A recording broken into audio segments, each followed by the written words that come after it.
नमस्कार दर्शकों, व्हाइट स्वान TV news Hindi में आपका स्वागत है।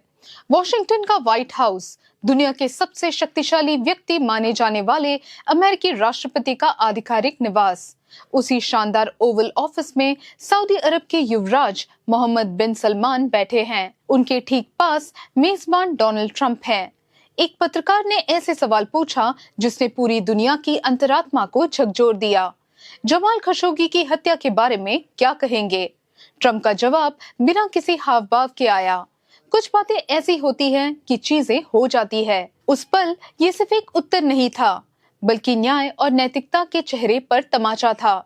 अपने ही गुप्तचर संगठन CIA की रिपोर्ट को कूड़ेदान में फेंकते हुए अरबों डॉलर के हथियार सौदों और तेल प्रवाह के लिए अमेरिकी राष्ट्रपति ने एक बर्बरता को सफेद पोश बना दिया था। जब दुनिया के सबसे बड़े लोकतंत्र का मुखिया एक ऐसे व्यक्ति को क्लीन चिट दे देता है जिसके हाथों पर पत्रकार जमाल खशोगी के खून के निशान हैं, तब इतिहास एक काला अध्याय लिखता है।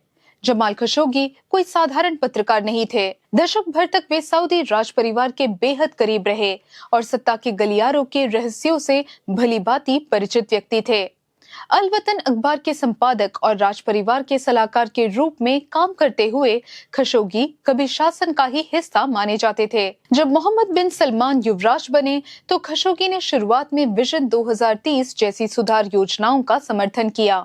महिलाओं को गाड़ी चलाने की अनुमति देना और सिनेमा हॉल खोलना उन्हें सही दिशा लगा, लेकिन जल्द ही उन्होंने महसूस किया कि इन सुधारों की आड़ में क्रूर दमन चल रहा है। राज परिवार और उद्योगपतियों को रिट्ज कार्ल्टन होटल में कैद करना, महिला अधिकार कार्यकर्ताओं जैसे लूजन अल हथलुल को जेल में डालना, यमन में निर्दोषों पर युद्ध छेड़ना और कतर पर प्रतिबंध लगाना, इन सब ने उन्हें शासन के विरोध की ओर ढकेल दिया।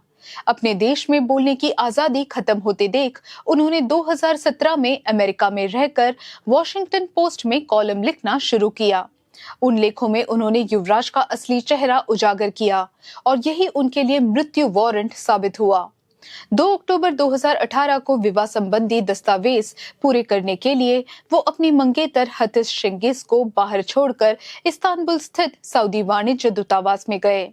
उन्हें नहीं मालूम था कि वो एक जाल था। घंटे बीत गए पर वो बाहर नहीं आए। चिंतित हतिस ने टर्की अधिकारियों को सूचना दी और पूरी दुनिया उस दूतावास की ओर देखने लगी।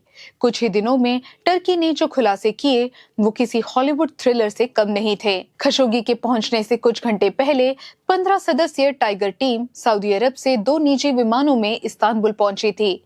इस टीम में युवराज के निजी अंगरक्षक, सऊदी खुफिया विभाग के अधिकारी और शव काटने में विशेषज्ञ फॉरेंसिक डॉक्टर सले अल तुबैगी शामिल थे। दूतावास के अंदर उन्होंने खशोगी को रोका, पीटा, फिर इंजेक्शन देकर मार डाला। बाद में शव को टुकड़ों में काट दिया गया। शव के अवशेष कभी नहीं मिले, मतलब एसिड में गलाए गए या जला दिए गए।